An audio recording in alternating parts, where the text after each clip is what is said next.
চলে যাবেন না। আমাদের নেতা আপনার হচ্ছে আসছেন,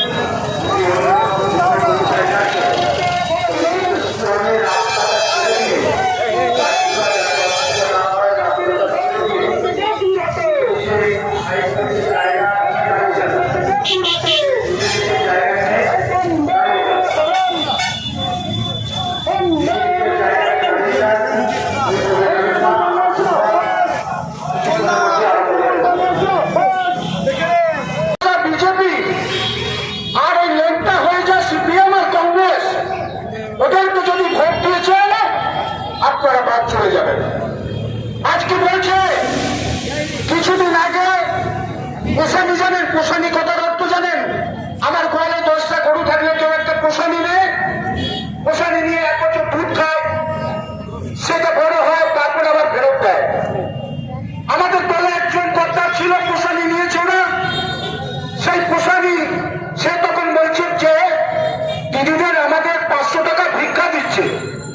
আচ্ছা মায়েরা আজকে বলছে 1000 টাকা যাই হয়েছে, বলছে আমরা যদি 35টা 36টা সিট পাই তাহলে আমরা এখানে ক্ষমতা এলে 3000 টাকা দেব।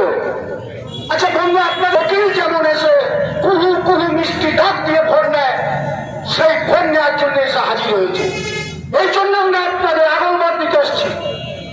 আপনারা জানেন কালকে এক বিজেপির নেতা, মানে ছোটখাটো নেতা, এককালে তৃণমূলে ছিলেন, কর্মাধ্যক্ষ ছিলেন, তার কাছে নাম লেখাতে হতো।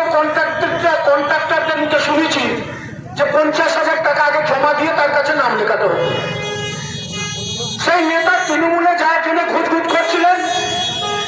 তৃণমূলে দেখতাম এক নেতার সঙ্গে কথা বলা, ওই নেতার সঙ্গে কথা বলা, যখন দেখলে তৃণমূলে খোলকে পেলে না, তিনি শুনলেন কাল আবার মাইক ধরেছে। আমি বলি সেই নেতার ইতিহাস আপনারা জানেন।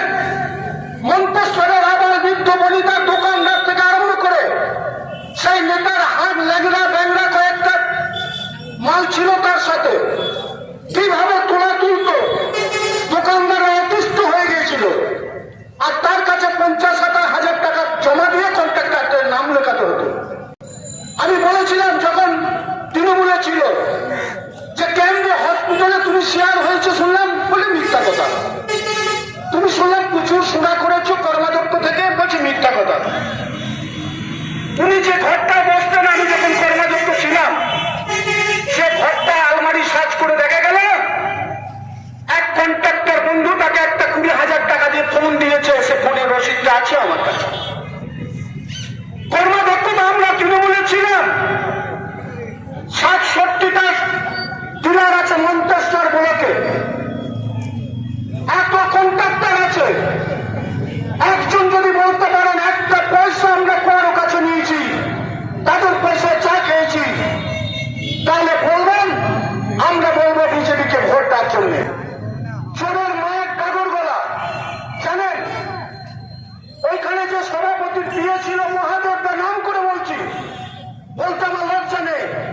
সে মহাদেবদা চাকরি থেকে রিটায়ার করার পর কিছুদিন এখানে ছিল, ভিডিও সাহেব রেখেছিল, সে পোস্টটা এখন আমার ভাইপো লাগে আছে। যাই হোক, তো সেই মহাদেবদা দেখতাম প্রতিদিনই যাওয়া আসা করতাম। দাদা অত দূর থেকে আমাদের মায়া ত্যাগ করতে পারছেন না?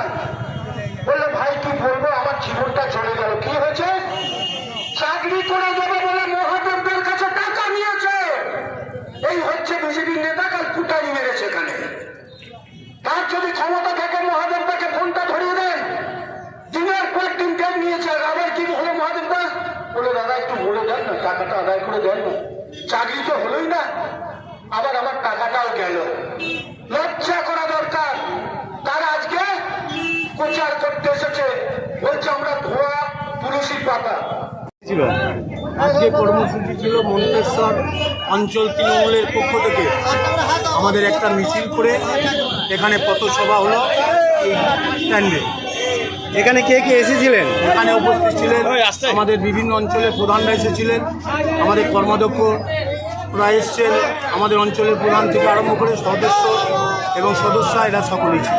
শেষ প্রচারের মধ্যে মানুষের সারা কেরাম পেলেন। আজকের প্রচারে, শেষ প্রচারে যা সারা, মমতা ব্যানার্জির যে উন্নয়ন 68টা প্রকল্প, আমরা বলেছি যে মানুষের ওপর রাগ থাকতে পারে, আমাদের প্রতি রাগ থাকতে পারে, দিদির 68টা প্রকল্পের কথা ভেবে আপনারা আগল বাদ দিন, আপনাদের প্রকল্পগুলো যাতে বেঁচে থাকে সেজন্য আপনারা 1 নম্বরে সুইচটাকে টিপে মেশিনটাকে গরম করে দিন, মমতা ব্যানার্জি হাতকে শক্ত করুন। মন্তেশ্বর বিধানসভা কেন্দ্রে তৃণমূল কংগ্রেসের প্রার্থী কত ভোটে জিতবে আশা করছেন?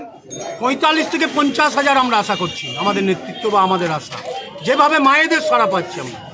গতকাল বিজেপি প্রার্থী সমর্থনে যে সভা হয়েছে তাতে করে তৃণমূলকে নানান ভাষা আক্রমণ করেছে, এ ব্যাপারে আপনি কি বলবেন? এ ব্যাপারে ওনারা যে আক্রমণ করেছেন তার প্রতি উত্তর আমি দিলাম যে আমাদের নেতার বিরুদ্ধে এত বাজারে ব্যবসাদার আছে, এত মানুষ আছে, শিক্ষিত ছেলে আছে, যদি আমাদের নেতৃত্ব কোনো পয়সা নিয়ে থাকে তাহলে আপনারা বলুন, আমরা তৃণমূলে ভোট দেওয়ার কথা বলবো না। আর যে নেত্রীরা মানুষের বিজেপির নেতৃত্ব মানুষের কাছে, গরিব মানুষদের কাছে, ছেলেদের কাছে টাকা নিয়েছে চাকরি দেবো বলে বিভিন্নভাবে তোলা তুলেছে, সেই নেতৃত্বদের মুখে কথা মানায় না। আপনার নাম পরিচয়? আমার নাম শিশির ঘোষ, আমি মন্তেশ্বর অঞ্চলের নেত্রী। আজকে এই পথসভাটা কোথায় করলেন? পথসভাটা হলো আপনার কামারশাল মোড় থেকে আমাদের বাস স্ট্যান্ডের পর্যন্ত। কামারশাল মোড় থেকে মিছিল করেছে বাস বাস স্ট্যান্ড, হ্যাঁ।